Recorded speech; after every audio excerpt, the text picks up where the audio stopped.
बिस्मिल्लाहिर्रहमानिर्रहीम। अस्सलाम वालेकुम नाज़रीन, मैं हूँ साकिब बशीर। 3 मौज़ूआत पे हम बात करेंगे। एक तो पीटीआई हुकूमत मुज़ाकरात, क्या बड़ा ब्रेक थ्रू मुमकिन है, इस पे बात करेंगे क्योंकि 4 से 5 रोज़ कबल एक बैठक हुई थी हुकूमत और पीटीआई की। उसके बाद से लेकर आज तक और 2 जनवरी तक क्या होने जा रहा है, इस पे बात करेंगे।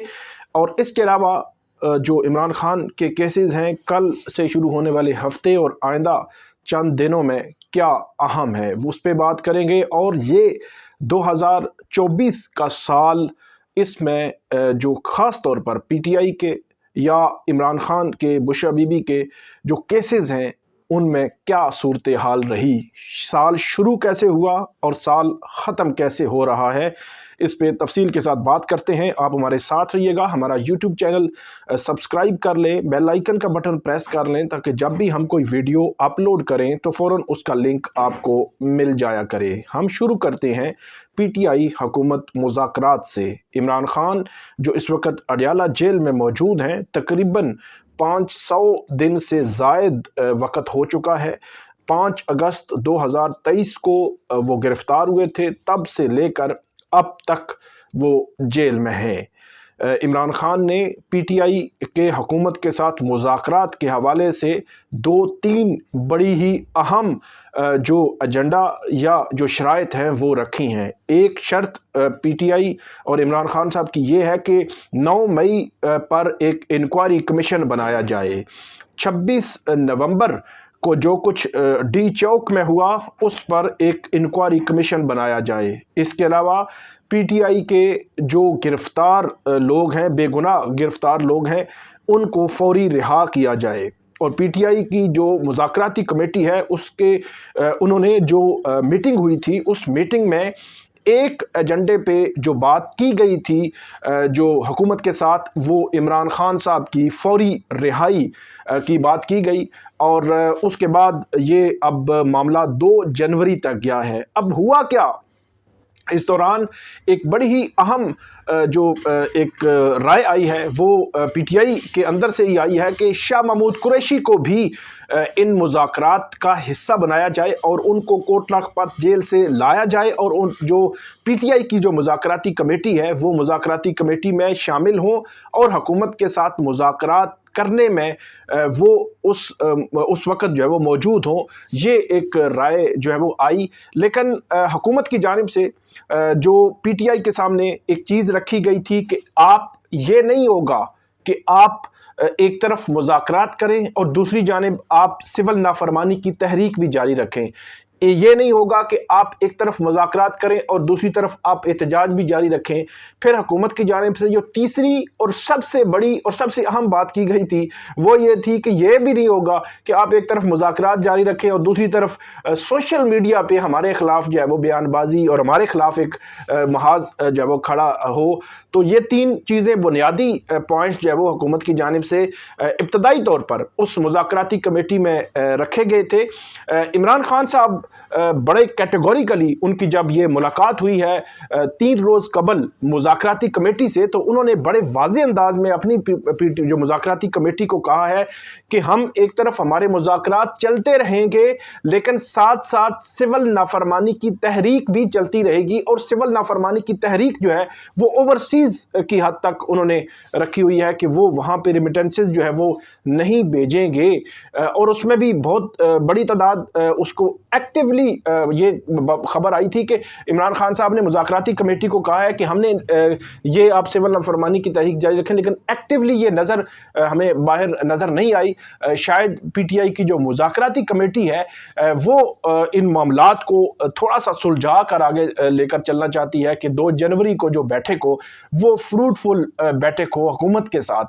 तो इसके अलावा जो बात की गई कि सोशल मीडिया के हवाले से भी, तो इमरान खान साहब की बड़ी वाज़े बात ये, जब बात हुई उनकी मुज़ाकराती कमेटी से, तो उसमें भी ये आई कि उन्होंने सोशल मीडिया के हवाले से भी वो जो बात थी कि सोशल मीडिया को डिसऑन कर दें या इस किस्म की चीज़ें, उन्होंने बिल्कुल सोशल मीडिया के साथ खड़े होने का फ़ैसला किया है। अपने सोशल मीडिया को वो मजबूत एक आवाज़ समझते हैं कि जिन्होंने मुश्किल वक़्त में पीटीआई को संभाले रखा। अब सोशल मीडिया के हवाले से मुख्तलिफ बातें, मुख्तलिफ बहस मुबासे चीज़ें आती हैं, उस पर डिस्कशन भी होती रहती है, लेकिन इमरान खान साहब अपने सोशल मीडिया टीम जो है उनके साथ जो है वो खड़े हुए हैं। इसके अलावा एक और बड़ा ही अहम मरला के हुकूमत की जानिब से जो ख्वाजा आसिफ हैं उनकी जानिब से कल ये कहा गया कि हम मुज़ाकरात तो कर रहे हैं, ये ना हो कि हम जो है वो इस्तेमाल हो जाएं। साद रफ़ीक कहते हैं कि जो सियासी क़यादत है,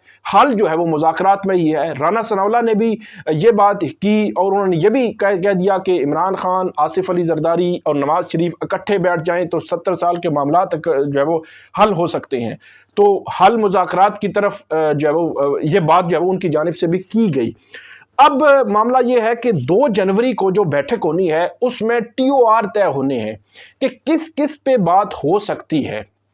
अब क्या इमरान खान साहब की रिहाई पे बात हो सकती है, ये अब हुकूमत का मौक़िफ़ उस मुज़ाकराती कमेटी में सामने आएगा, क्योंकि इमरान खान साहब की रिहाई के हवाले से हुकूमत ये कहती आई है कि ये मामला अदालतों का है, ये मामला अदलिया का है, ये मामला प्रोसिक्यूशन का है।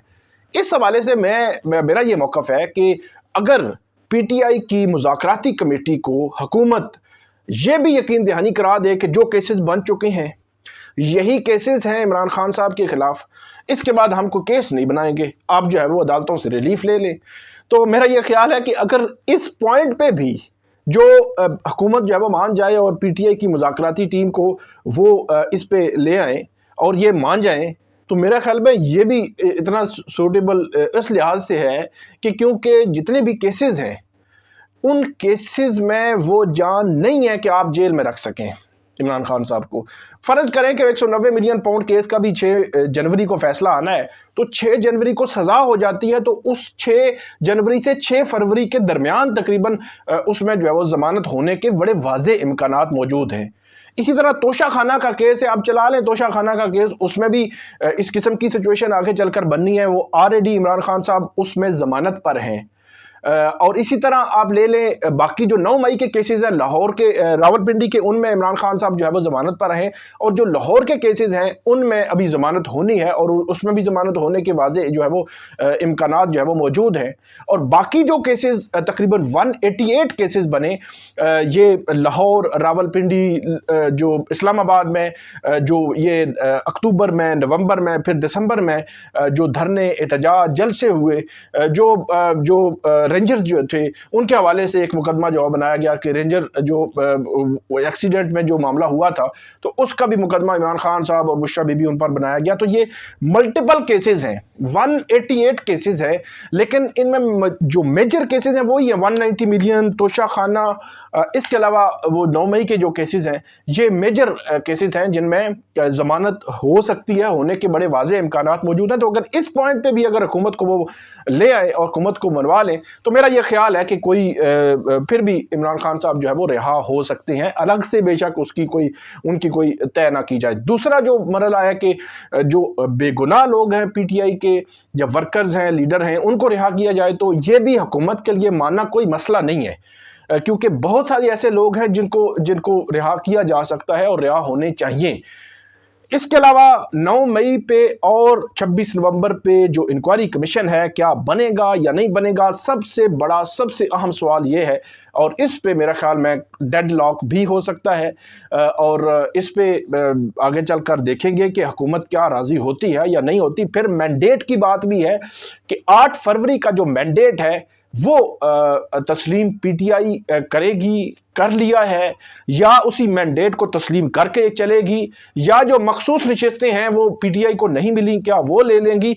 तो मल्टीपल चीज़ें हैं जो 23-24 दिसंबर को जो एक बैठक हुई हुकूमती PTI मुज़ाकराती टीम की, अब 2 जनवरी को होनी है, तो इस दौरान जो कुछ ये एक खिचड़ी सी बनी है, पकी है, वो आपके सामने मैंने रखी है कि क्या तवक्कुआत हो सकती हैं, मुमकिनात क्या हो सकती हैं, हुकूमत क्या सोच रही है और PTI क्या सोच रही है। तो देखेंगे कि ये मामला जो है वो किस नहज पे जाकर जो है वो बैठता है और इसका आउटकम जो है वो क्या निकलता है, और क्या ये मुज़ाकरात कामयाब हो पाएंगे या नहीं हो पाएंगे। बहरहाल होने चाहिए, पॉलिटिकल क़यादत को, सियासी क़यादत को बैठना चाहिए, हल इसी में निकलेगा। आगे बढ़ते हैं। कल से توشہ خانہ 2 کیس عمران خان صاحب کا جو کے خلاف کیس ہے اس پر سماعت ہونے جا رہی ہے اڈیالہ جیل میں۔ ایک تو جو مذاکراتی ایک تسلسل ہے، جو مذاکرات کے حوالے سے چیزیں ہو رہی ہیں، بیان بازی ہو رہی ہے یا جو تیاریاں ہو رہی ہیں، اس کے حوالے سے کل عمران خان صاحب سے ملاقات ہوگی۔ پی ٹی آئی کی جو لیڈرشپ ہے، پی ٹی آئی کے جو وکلا ہیں، ان کی ملاقات ہوگی اڈیالہ جیل میں۔ اسپیشل جج سینٹرل ہے شاہ رخ ارجمن، وہ توشہ خانہ 2 کیس کی سماعت کریں گے۔ اگرچہ یہ چھٹیاں چل رہی ہیں اسپیشل کورٹس میں، اس کے علاوہ ڈسٹرکٹ کورٹس میں، ہائی کورٹس میں، سپریم کورٹ میں، اور تمام روٹین کے جو کیسز ہیں وہ کیسز چھٹیوں کے بعد تک ایڈجنٹ کر دیے گئے ہیں، لیکن عمران خان صاحب کا یہ ٹرائل جو ہے وہ چھٹیوں کے درمیان بھی جاری ہے، اور کل مزید جو ایف آئی اے کے گواہ ہیں وہ عدالت نے طلب کر رکھے ہیں، اور کل اڈیالہ جیل میں سماعت کے دوران پھر جو بات ہوگی، جو انسٹرکشنز ہوں گی، جو ڈسکشن ہوگی عمران خان صاحب کی اپنے وکلا سے، اور جو نیکسٹ کا جو لایا عمل ہے وہ کیونکہ جو کل کی ملاقات ہوگی اس کے بعد منگل کو کیونکہ جو فیملی ہے اس کی ملاقات بھی ہوتی ہے 31 دسمبر کو، پھر 2 جنوری کو جس دن یہ ملاقات جو عمران خان صاحب کی جس دن 2 جنوری کو مذاکرات ہیں، اسی روز کو جو وکلا کی ملاقات بھی ہوتی ہے جمعرات کے دن۔ تو منڈے، ٹیوزڈے اور تھرسڈے، یہ 3 دن عمران خان صاحب سے اگلے 3 دن مطلب یہ پیر، منگل اور جمعرات، یہ اگلے 4 دنوں میں 3 دن جو انٹریکشن ہے پی ٹی آئی کی اور پی ٹی آئی کی لیڈرشپ کی وہ جیل میں عمران خان صاحب سے ہوگی۔ توشہ خانہ 2 کیس بھی کل سے جو ہے وہ آگے بڑھے گا۔ باقی 190 ملین پاؤنڈ کیس تو آپ کو پتہ ہے کہ 6 جنوری کو اس کی سماعت جو ہے وہ ہونی ہے۔ اسی دوران جو 2 جنوری ہے، 2 جنوری کو بڑا اہم معاملہ ہے۔ 200-300 پی ٹی آئی کے ورکرز ہیں جن کی اسلام آباد کی انسداد دہشت گردی عدالت میں ضمانت کی جو درخواستیں ہیں وہ سماعت کے لیے مقرر ہیں، ان پر عدالت نے پولیس سے دلائل طلب کر رکھے ہیں، اور پولیس سے یہ دلائل طلب کیے ہیں کیوں نہ ان تمام ورکرز کی ضمانت منظور کر لی جائے۔ یہ جو درخواست ضمانت ہے 24 دسمبر کو عدالت نے فکس کی تھی۔ اس کے بعد جب وکلا پہنچے تھے 24 کو تو وہاں پہ تالے تھے عدالتوں کو، چھٹیاں ہو چکی ہیں اور 2 جنوری تک ارجنٹ کر دیا گیا تھا۔ آخری جو بات ہے وہ سال 2024، بڑے اختصار کے ساتھ 1-2 منٹ میں آپ کے سامنے رکھوں گا کہ سال 2024 جب شروع ہوا تو شروع میں ہی جو کیسز ہیں عمران خان صاحب کے، جو عدالتی محاذ ہے اس میں عمران خان صاحب کے کیسز، سائفر کیس چل رہا تھا، جو توشہ خانہ 1 کیس تھا جس میں وہ جو جج محمد بشیر صاحب ہیں ان کی جوڈیشل ہسٹری میں سب سے کم ترین وقت میں انہوں نے 22 دنوں میں ٹرائل کیا تھا۔ 9 جنوری کو فرد جرم عائد ہوئی، 31 جنوری کو سزا ہو گئی۔ یہ سال شروع ہوا تو سائفر کیس چل رہا تھا، 190 ملین پاؤنڈ کیس بھی بس آہستہ آہستہ تیاری کے مرحلے میں لیا جا رہا تھا، اور عدت کیس بھی چل رہا تھا۔ 30 جنوری کو سائفر، 31 جنوری کو توشہ خانہ، 3 فروری کو اسی سال جو ہے وہ سزائیں ہوئی تھیں عمران خان صاحب کو۔ پھر 1 اپریل کو جو توشہ خانہ کی سزا معطل ہوئی، پھر آگے چل کر 23 جولائی کو، 13 جولائی کو عدت کیس میں بریت ہوئی، اور اسی دوران جو ہے عمران خان صاحب کی اور شاہ محمود قریشی کی سائفر کیس میں بریت ہوئی۔ 8 فروری الیکشنز کے حوالے سے مبینہ دھاندلی کے بڑے سیریس الزامات آج بھی موجود ہیں۔ آج بھی اس حکومت کے حوالے سے فارم 47 کے الزامات موجود ہیں، ان کے حوالے سے فیئر نہ تو انکوائری ہوئی، نہ تحقیقات ہوئی، انویسٹیگیشن ہوئی، کچھ بھی نہیں ہوا۔ 8 فروری الیکشن جوں کے تو پڑے ہوئے ہیں، اور جو جن کا مینڈیٹ تھا وہ مینڈیٹ مبینہ طور پر کسی اور کو دیا گیا اور کسی اور کی حکومت بنی۔ تو یہ اہم نوعیت کے سوالات 8 فروری الیکشنز اسی سال ہوئے۔ پھر اسی سال 25 مارچ کو اسلام آباد ہائی کورٹ کے 6 ججز نے خط لکھا، اور اس خط نے جو ہے وہ بونچال برپا کیا پوری جوڈیشری میں، اور اس کے بعد حکومت نے 21 اکتوبر کو وہ اس خط کا ایک درد تھا، دکھ تھا، تکلیف تھی، اور سبق سکھانا تھا جوڈیشری کو، عدلیہ کو کنٹرول کرنا تھا کہ عدلیہ آؤٹ آف کنٹرول ہو رہی ہے۔ تو اس خط کا اثر تھا کہ 21 اکتوبر کو 26ویں آئینی ترمیم لا کر کہ پورا کنٹرول حاصل کرنے کی کوشش کی گئی۔ اسی سال جو ٹریبونل سے جسٹس طارق محمود جہانگیری کا اس کو تبدیل کر دیا گیا۔ اسی سال حکومت نے اپنے حق میں لیجسلیشن کی 12 جولائی کو مخصوص نشستوں کے کیس کا فیصلہ سپریم کورٹ نے دیا، آج تک اس پر عمل نہیں ہوا۔ جو حکومت کہتی ہے کہ ملٹری کورٹس کا سپریم کورٹ نے فیصلہ دیا تھا تو اس لیے ہم نے ملٹری کورٹس کی سزائیں سنائی، وہی سپریم کورٹ نے 12 جولائی کا فیصلہ دیا، اس پر تو آج تک عمل نہیں ہوا۔ تو اس کا مطلب یہ ہوا کہ جو آپ کو پسند آئے اس پہ آپ عمل کر لیں، اور جو آپ کو لگے کہ نہیں یہ نہیں ٹھیک، ہمارے حق میں نہیں ہے، تو اس کو جو ہے وہ آپ چھوڑ دیں۔ تو یہ ہوا اس پورے سال میں۔ جسٹس بابر ستار نے آڈیو لیکس کیس سنے، ان میں ان کو یہ دھمکی ملی کہ آپ پیچھے ہٹ جائیں، ان کو کہا گیا کہ آپ اس کیس سے پیچھے ہٹ جائیں۔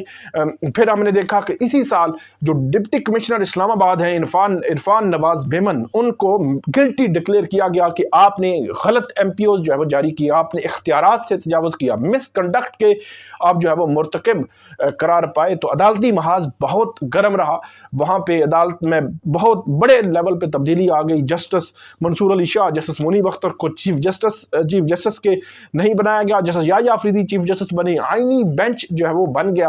اور وہ جو جسٹس قاضی فائز عیسیٰ کی اگر بات نہ کریں تو میرے خیال میں ہمارا یہ ٹاپک مکمل ہی نہیں ہوگا۔ جسٹس قاضی فائز عیسیٰ کا بدترین کردار رہا اس سارے معاملے میں، اور اس کردار کو بڑے ہی تاریخ جو ہے وہ یاد رکھے گی۔ انہوں نے پہلے تو 13 جنوری کا فیصلہ دیا جس میں مخصوص جو ان کی تھی بلے کا نشان لیا گیا پی ٹی آئی سے، پھر مخصوص نشستوں کے کیس میں بھی دیکھیں، باقی کیسز میں بھی اگر آپ دیکھیں تو ان کا جو رول ہے، جو کردار ہے، اس نے ایک تو اپنے ہی ادارے جوڈیشری کو، عدلیہ کو بہت زیادہ نقصان پہنچایا جسٹس قاضی فائز عیسیٰ کے کردار نے، اور اسی طرح اوورآل بھی بہت زیادہ ان کے حق میں جو ریمارکس آتے ہیں وہ نیگیٹو ہیں۔